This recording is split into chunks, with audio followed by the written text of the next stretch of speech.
Hello everybody, what's up and welcome back to the Starcraft 2 Own It Shack. Today I'm going to be bringing you Master League Quest episode 18. As many of you have been requesting, you want to see me play, you want to see Master League Quest episodes and FPVODs, and that is exactly what I'm bringing for you. I'm so sorry it's been so long since I released my last one. I've just been focusing on other things in my life, but now I am back to gaming, quite a lot of it. And yeah, so I'm going to be bringing you a lot more Master League Quest episodes. I think that my goal is going to be to get into the Master League by the end of June. That's what I'm setting for myself right now, and hopefully I'm going to achieve that. And then I should have some other cool little series for you after I get into the Master League, but I'll leave that to your imagination for now. And anyways, as I promised, it's going to be a Tal'Darim vs. Zerg, just to go along with the Tal'Darim vs. Zerg theme of this week. And yeah, it's on Tal'Darim Altar, probably... yeah, I think, yeah, actually, I'm going to say it right now. Against Zerg, this is my least favorite map. I just find it really hard to rush them because the distances are so long, and there's so many areas for the mutas to come into my base that, yeah, it can be kind of rough sometimes.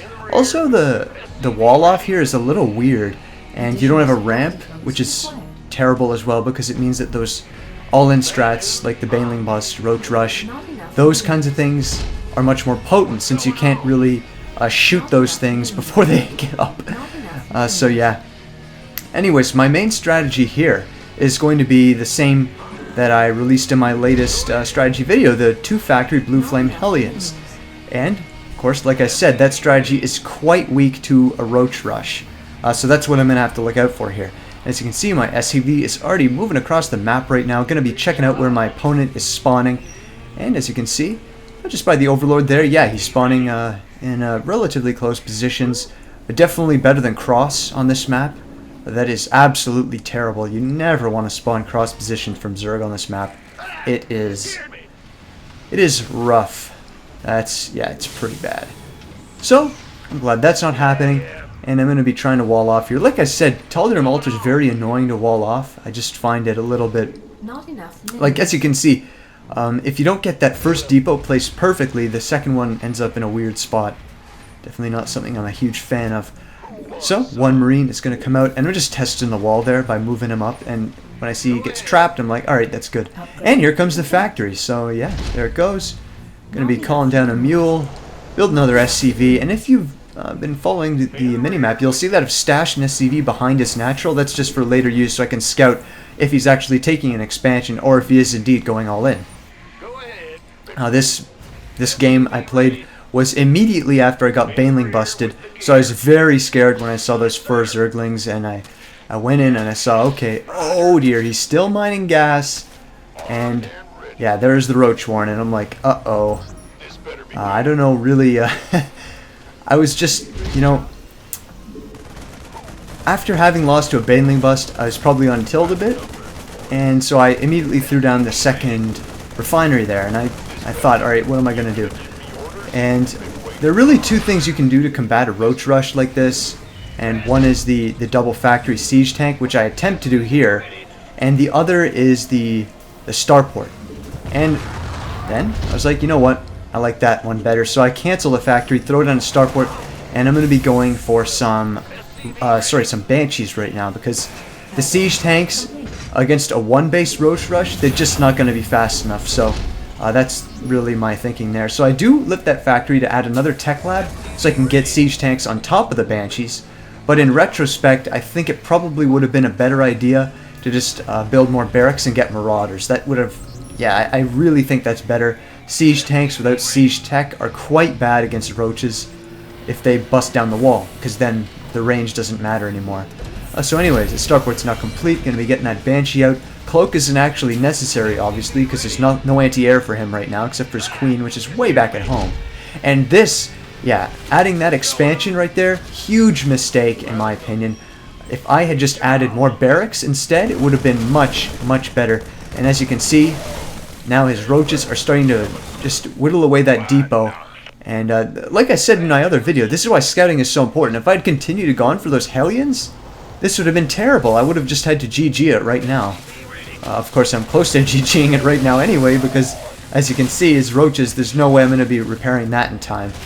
So I'm just forced to bring out my SCVs, wait for that Banshee and Siege Tank to come out, and hope for the best.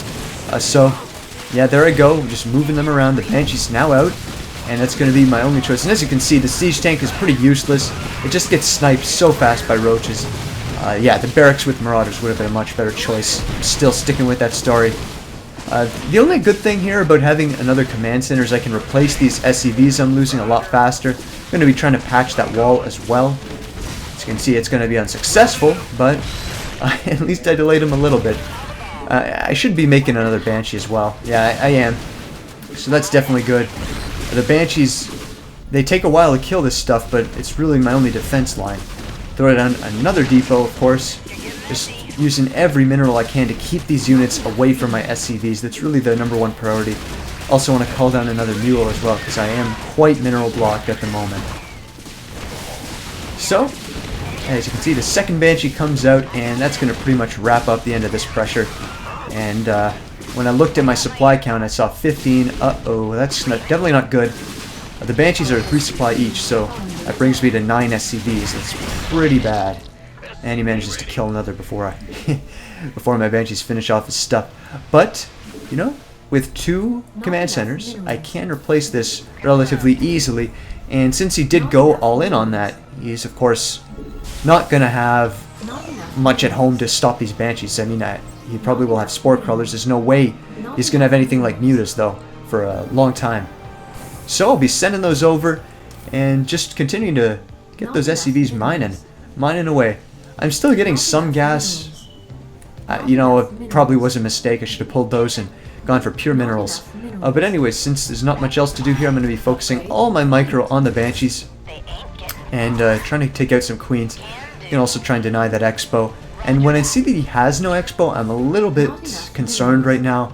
I feel like he definitely would have expanded behind that rush. So I'm pretty sure at this point that he does have an expansion somewhere around the map that I'm just not seeing right now. So anyways, because the Spore Crawlers are not in position here, I'm just going to be whittling away that extractor, trying to do what damage I can, and then just focus down these queens. If I can get those queens, it'll be pretty huge. So there I go. I'm going to pull back the Banshee that's injured. Sadly, I don't get that queen. But this one has now been pulled off creep, so I can kill her. Oh man, this micro just kills me. If I were just a little faster and kept that other Banshee alive, it would have been a lot better. And he then unburrows his Spore. This will allow me to pick off his second queen and get the heck out of there. And so I do. So as you can see, getting my economy back up going to allow me to throw down more barracks. And that's always a good thing. I should have Siege Tech on the way soon as well. Going to be resaturating those refineries just to get more Vespene. Simple as that, I need it for these tanks. So yeah, the Banshee's right now at his natural. Definitely should have sent that around the map, because at this point, because he hasn't GG'd after losing 2 queens and going all in on his rush that essentially failed, he's got to have an expo somewhere. That's the only reason he's still in this game. So sadly, I'm not going to win because of that. So I'm going to have to try and mess up and kill him that way instead. Now, because I did see his lair coming, I just threw down the Eng Bay. I know Mutas is the next logical thing for him to do to take care of these Banshees. He's going to need to get Mutas. So that's going to be my response. And I'll be lifting that starport, putting the barracks down there just so I can get those upgrades for the Marines, which are now going to be coming out full force. And yeah, I think I could have actually floated that command center over a little bit earlier, but I think I was waiting for Siege Tech, so that's my thinking there. And once again, no Mutas yet, so I'm just going to be poking around with that Banshee, trying to kill some creep tumors. Just be as annoying as possible, get my full use out of that thing. And there's one creep tumor that's going to be going down. And I see, okay, there's another I can kill. So I'll kill that guy. I'm pretty sure it died right there, but... Oh, no, never mind, the creep is still spreading, so it definitely did not. Just unfortunate. And I'll now be getting those missile turrets. Another thing I'm trying to improve on these days is my missile turret placement. Typically, I'll get 3 right at the main just to protect the SCVs. A lot of pros, however, are just getting 1 at the main and 1 at the very edge of the base to sort of zone them all to one area that you can just harbor your units and take care of it that way. So I'll be moving that Banshee back. For some reason, though, I must have attack moved it because it just turns around and gets killed, as you can see. So that was a huge error by myself. And one that I hope I will not make again. But, all the while, I have been getting those Marines, so I will be ready for his Mutalisk, which should be coming any second now. I mean, I saw the Spire with that Banshee poke, and yeah, that means Mutas are always going to be close on the way, and there they are. So I siege up my tanks for no reason that I can explain without sounding like a moron, and I try and take out some Mutas, but it's no cigar. I was just a little bit late on those turrets. And this guy is a sicko with his Muta control. He just comes back here to pick off as many tanks as he wants. And that's something I'm going to have to be careful about. I'm going to reconstruct that turret as well. And bring those siege tanks to the safety of the Marines. Look at this. Man. It's so close to killing those tanks. It's something you definitely don't want to have happen. When you lose siege tanks in Terran versus Zerg, it's kind of like losing Colossi in Protoss versus Terran. It's just something that you never, ever want to have happen. So I'll be floating that over right now. And yeah, that was late. There's no other way to say it. Should have floated that over quite a while earlier. So what can you do? Going to be adding another turret up there. It looks like, yep, there I go. And I should be pretty much set to saturate this guy immediately. I will be dropping a bunch of mules there, as you can see. That's going to really help the old economy. Sieging up those tanks. I'm pretty much impregnable right now in this position. But I know that he's mining somewhere else. I mean, there's absolutely no way that he stayed on one base for 15 minutes in the game. It's just bad play. That's all there is to it. And so as you can see, like I was saying, my missile turret placement is just not good enough, and that's something I'm going to have to fix. That other turret should have been closer to the main, but right at the edge of the base, so that there was no way for those Mutas to get to that refinery and do this damage. I figured that the missile turrets would take care of it, so I was slow to bring the Marines back, and Stim just wasn't complete yet. So, you know, what can you do except put all your SCVs on one refinery? So my main timing here, I think, was to wait for that Stim and then push him. So that's basically what I'm doing right now. I'm going to wait for Stim and a bunch of siege tanks, then just go up and just really try and just murder him, because honestly, I do feel somewhat ahead right now. And there I go. Going to be following that up right when Stim finishes. And so I laid on the scan and I see, alright, looks like he's getting ready. He knows it's coming. He's going to be morphing those Banes. And I've left some Marines right there, as you can see, just in case those Mutas come back. And those will be pretty helpful, actually. Because a lot of Zergs will actually just use the Mutas to harass until your push gets close enough to do damage. Another mistake here. When you're pushing up like this, push right up to the edge of the creep. Just staying all this way back means that he has time to mass up, and that's definitely not something you want to let the Zerg do. So, mistake again. You know what? That's just how it goes. And, of course, still no expansion. Obviously, it's somewhere else on the map. And when I saw that, this is where I made a mistake. What I should have done is just go hightail it up to the top right, which is the most logical location for him to put that base, and just kill it. But instead, like a little nublet, I'm going to be going up to his main. There's no reason to do that. There's nothing really valuable up there. It's probably almost mined out by this point. And, yeah. I think his Mutas are just flying around. Yeah, they are at my base right now. But I do have a bunch of missile turret there, so I should be pretty safe against that. As you can see, yeah. Having one missile turret right in the middle of the mineral line allows you to mass repair it very easily. And, yeah, so now I push up to the edge of the creep way too late. Could have been much stronger push otherwise. And yeah, get a bunch of free kills right there though. And be sure to leave some Marines behind. As you can see on the minimap, his Mutas are coming from behind to pick off those tanks. So you need Marines back there to ensure that that kind of thing doesn't happen. Because a good Zerg, especially Master League Zergs, they are relentless. They will just harass your tanks to no end until you have none left. And you just got a bunch of Marines that then get steamrolled by his Banelings and Speedlings. So that's basically what I'm trying to do right now. Also, this push could be much faster if you push up right to the edge of your of the siege tanks that are blocking your leapfrogging ones. Then you can actually push much faster and not allow him to mass up. Just imagine if this push was hitting him 3 minutes earlier. It would have just been much better. See, I'm just not pushing. Man, I really need to work on this. This is something I'm going to have to do. I just got to get those siege tanks leapfrogging forward. Look at the amount of Banelings I've let him get. If I'd just been faster, I think I could have taken it right here. But it looks like, yeah, it's not the case. And you're going to see the end result right here. Because, just, oh my gosh, just really bad leapfrogging by me. There's no other way to swing it.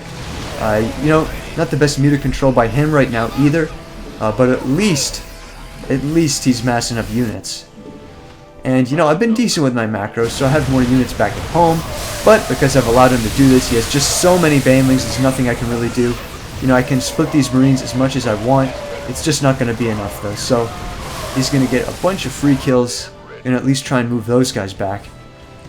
And, you know, just, I'm going to have to call back the boys from back home and just do a really strong timing. But like I said, I think the biggest mistake there was just not going for his proxy hatch, wherever that may be. I think I do actually scan it eventually. And yeah. So, what to do from this point? Well, you're really far behind, and your siege tank count has been reduced drastically. And so that's why I'm adding a second factory. I need to get those siege tanks back up and running, because without them I can't deal with the banelings. So I'm going to be adding that second factory, going to be in a Tech Lab Pronto, getting more upgrades. I haven't really been checking his upgrades, but I will be adding the armory for that +1 vehicle weapons, just in case he did get the carapace. So, yeah, definitely not going to be supply blocked for a while though. And yeah, it's pretty much my game plan right now. I could try and take a third, but I feel like taking a third will allow him to take just the whole map. I mean, he's got full map control right now, and he's got God knows how many Mutalisks, so, you know, it's kind of rough. It is definitely rough. And another annoying thing I've been noticing, you can see that Viking right there. A lot of the times I'm going to press 7D to make my medevacs, and out comes a Viking, so I've got to think about remapping my hotkeys, because that is getting very frustrating. What a useless unit to have right now. Just really not what you want. I've also sent a Marine out to scout him right now. I want to find the location of that base, because I have to kill that to win. And the Marine is not going to be finding it up there, however, and I know that because I've played this already. So, I've now got my 2 factories. Going to allow me to get multi-siege tanks. Bunch of them, and so I finally scan, and yeah, there it is. And for all I know, that's probably not the only one. He's probably got multiple hatches around the map by this point, just based on the amount of units he had. That amount of Mutalisks that he's about to show, like, you're gonna see, it's definitely not the amount you can get off only 4 gas geysers, so he's definitely expanded somewhere else. So, my plan? Go kill those rocks. There I'm gonna go. Try and get that third up, but you know, at this point, I mean, I've let him get so many units that it's going to be a tough uphill battle for me to win this game. And there you go. Getting that +1 I mentioned. As well, the Marine is going to be going up to his top right for no real reason. I mean, I might as well. I don't really know. And he even had a Spore Crawler up there as well, just in case I did send those Banshees down. And as you can see, there is no way he got that many Mutas on only 2 bases, so yeah, he's definitely got another hatch somewhere. And there it is, my Marine scouts it. It is the natural of the top right. You can just tell by this creep spread right there. And a little trick that I'm going to tell you right now. Against this many mutas, don't seize your tanks, because then they're left back there, and your Marines can't get back to defend those tanks fast enough. And so he's going to be coming in here, and that's when I decide, alright, it's time to pull the SCVs and go for an all-in attack, because there's absolutely no way I can deal with that. It takes so freaking long to get around to kill those mutas from the side I'm on that it's absolutely useless even trying. He'll just run back to your third and kill that, and you just end up playing this big game of cat and mouse that you will always lose, and it's just somewhere you don't want to be. So I just push up with my siege tanks, try and kill these Banes, but no stim and a late siege equals me having to die here as all my tanks go down in a big bang of smoke and glory, and I type the GG after he gives me an offensive GG, however, and that pretty much marks the end of this game. But I do hope you enjoyed it. It's always good to show you guys a scrappy game, something that's not really as standard as you might see otherwise. And once again, yeah, I'm going to be really doing a lot more of these FPVODs for you guys. I'm going to be trying to play more ladder, and like I said, hopefully Master League by June. So once again, guys, I do thank you for watching, and I hope you will tune in for more games this week. Like I said, I will have a Zerg versus Terran strategy coming out. I will also have a Zerg versus Terran commentary coming out. And of course, I'm going to be making a strategy video for Force Strategy Gaming, so you guys should go check that out. Anyways, yeah, you can just read the dialogue here. I'm sure you guys don't want me to end the video right now. I'm sure you want to see the end of this conversation. So I will leave it at that. Thanks for watching. Peace out. Hope to see you again for another Daily Dose of Ownage.